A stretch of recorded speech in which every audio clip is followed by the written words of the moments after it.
You're listening to Inspire Change, a broadcast that strives to educate, motivate, and empower men to challenge traditions of masculinity. To guide us through the intricacies and intersections of emotions, relationships, and male identity is renowned psychologist, author, and speaker Gunter Swoboda. This is Inspire Change.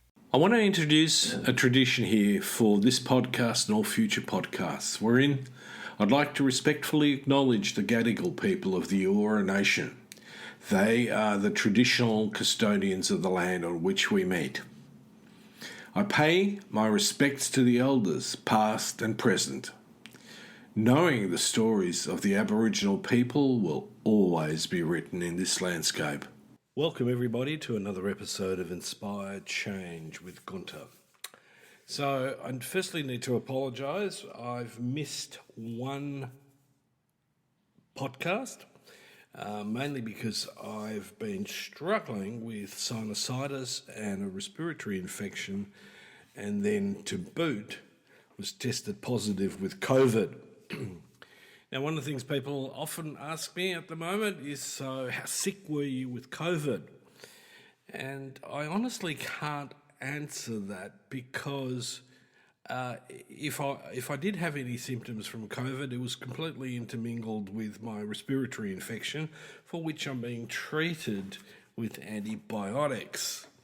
So bear with me, because as you can hear, occasionally my voice goes slightly haywire. Okay, so let me pick up. To date, we've been spending a bit of time, talking about the issue about wellness. Okay, and so, we've spoken about emotional wellness.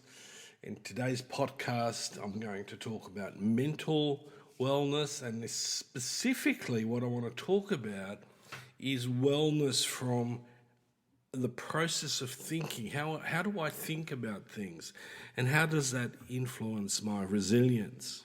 Okay, so I really want to define that very, very clearly,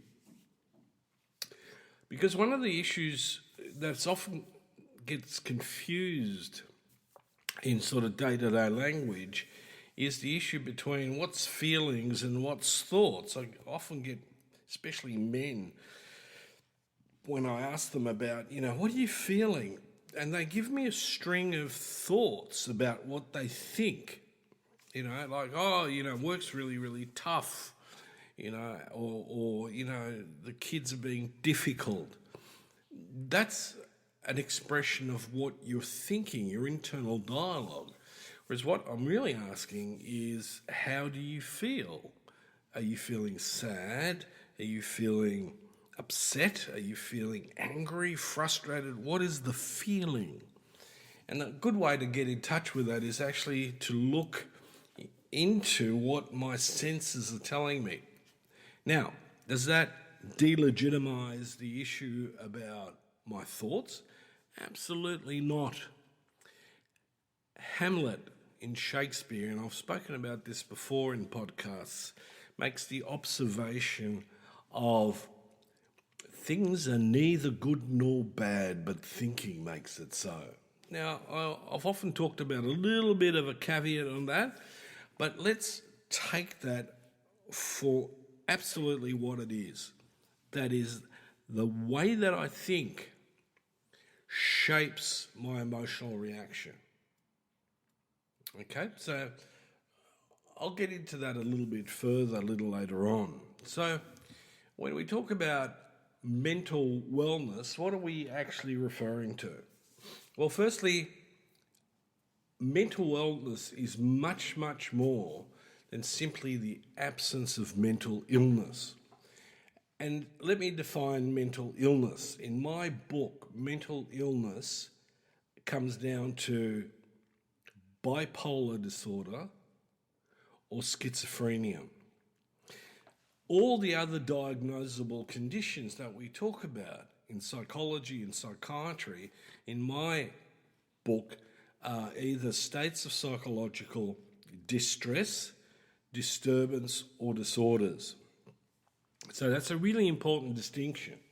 And in fact, there are certain psychologists like Dr. Robert Spillane who will argue that there is in fact no such thing as a mental illness, right? So one could argue that, for example, schizophrenia or bipolar 1 is in fact a neurological disorder of some kind, and we've yet have to get to terms with exactly what that is, neurologically speaking. Where is all of that located? Okay, next, mental wellness is fundamentally going from surviving to thriving. In other words, it's not just me getting by, but it's actually me flourishing as a human being in the context of my life, my environment.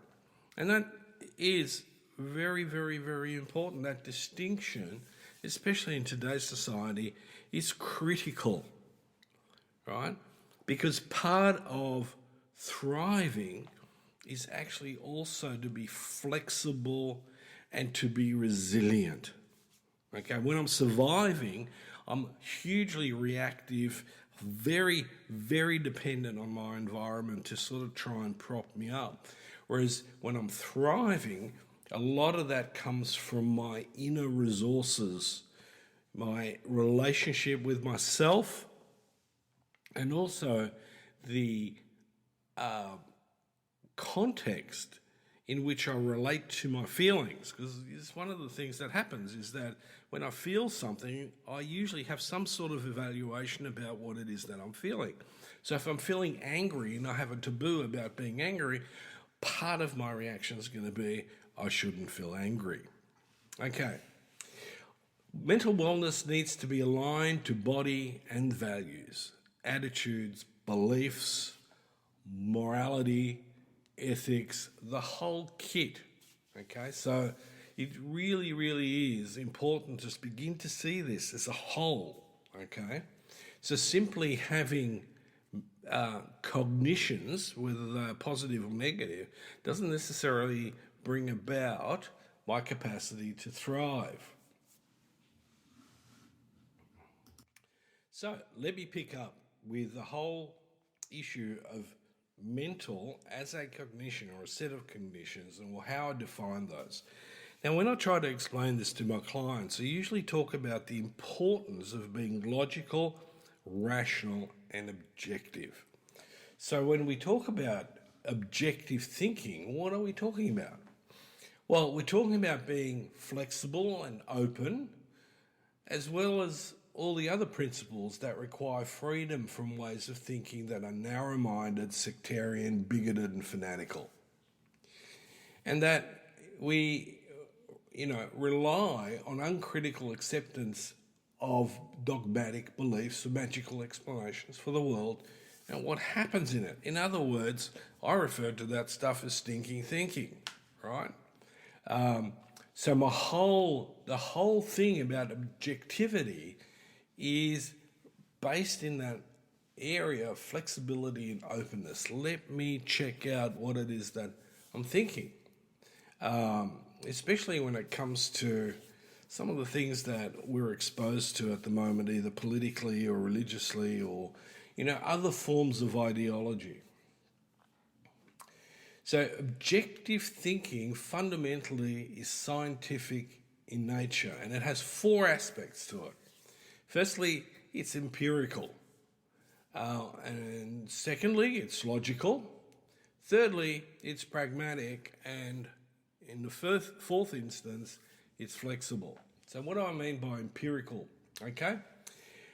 Fundamentally, objective thinking is based on conclusions that validly follow from the evidence.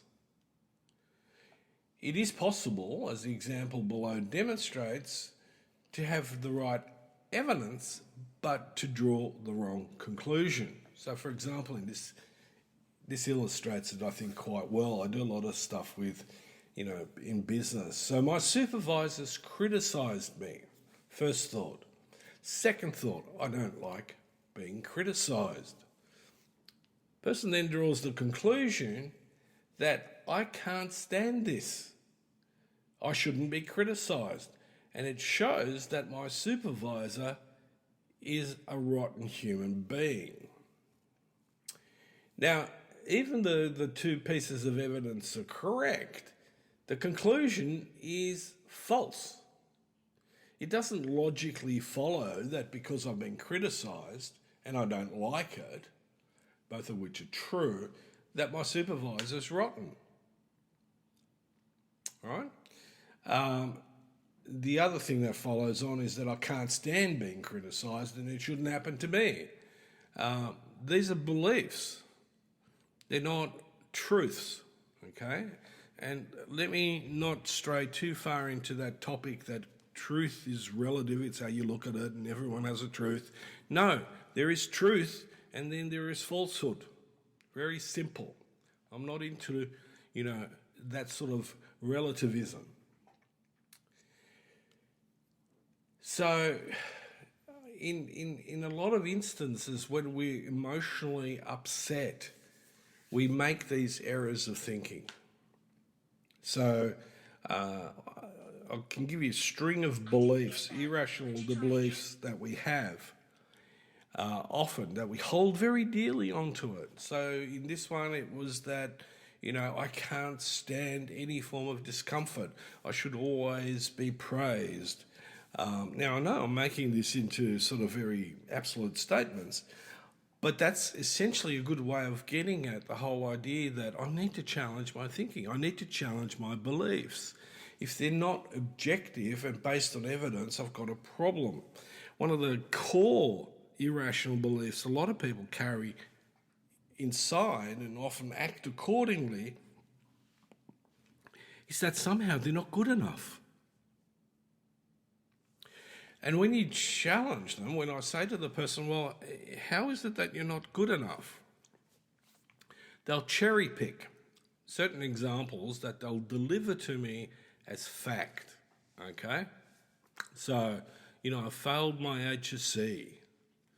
Well, that's actually not evidence that you're not good enough. It just simply either reflects that you were having a bad time studying, you didn't study at all, you went blank in the exam because you were anxious, or you just did the wrong exam.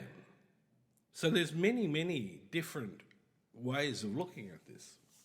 Okay, so let's talk about objective thinking being pragmatic. What do I mean by that? So science fundamentally evaluates an idea not just on its evidence or logical validity, but also on its usefulness to human beings. In other words, we need to be concerned with the effects, both short and long term, of what I believe. So questions that I might want to ask in that is, what effect does believing this have on how I feel and behave? Does this belief help or hinder me in achieving my goals? So let me take the first question, which I think is really, really important. If I believe in life, right, then does holding a belief that infringes upon someone else's life who holds a different belief, and I try to reinforce that by dominating that person, by controlling that person, is that sound? And the answer is that no, for a start it's unethical and it's immoral. I'm making moral judgments about somebody else and trying to enforce that they behave according to my beliefs. Now, does it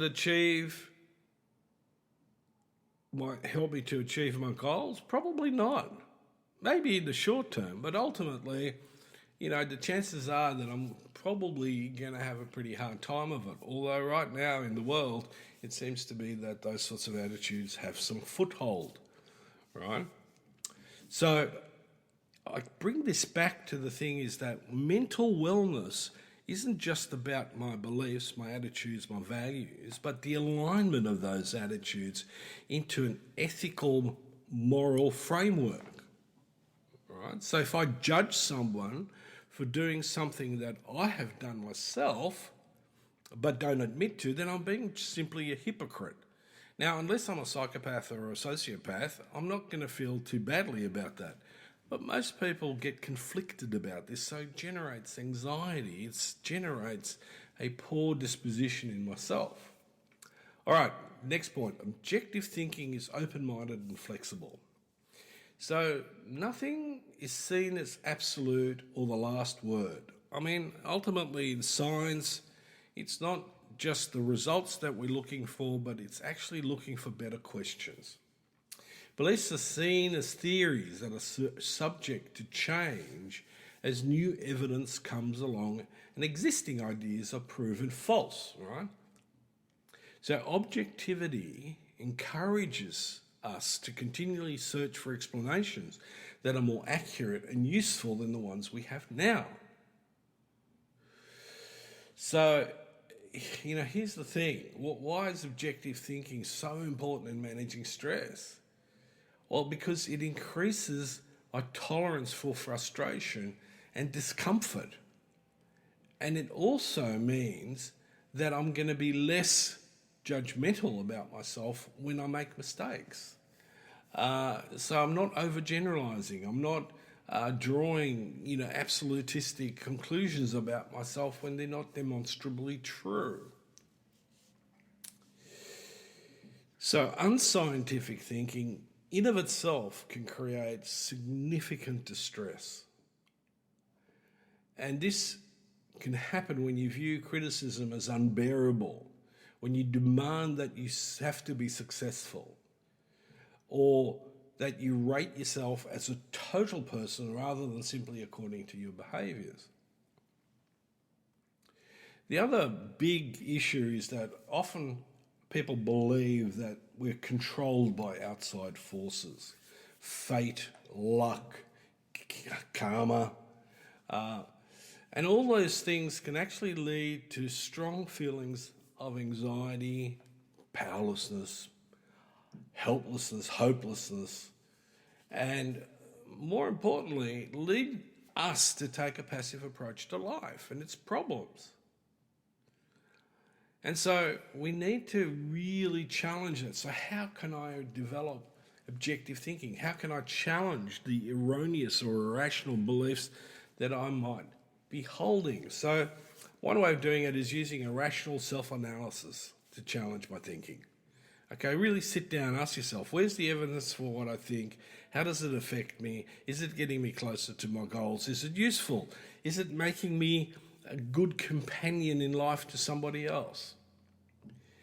So another way of checking in is, am I examining my magical thinking? So for example, in OCD, that's a common issue. So I'll get triggered, and then I'm going to go and wash my hands, and I have to wash my hands 4 times on the left, 4 times on the right, and then do another 5 times in the middle. And if I don't do that exact sequence, something bad is going to happen to me or somebody else. That isn't true.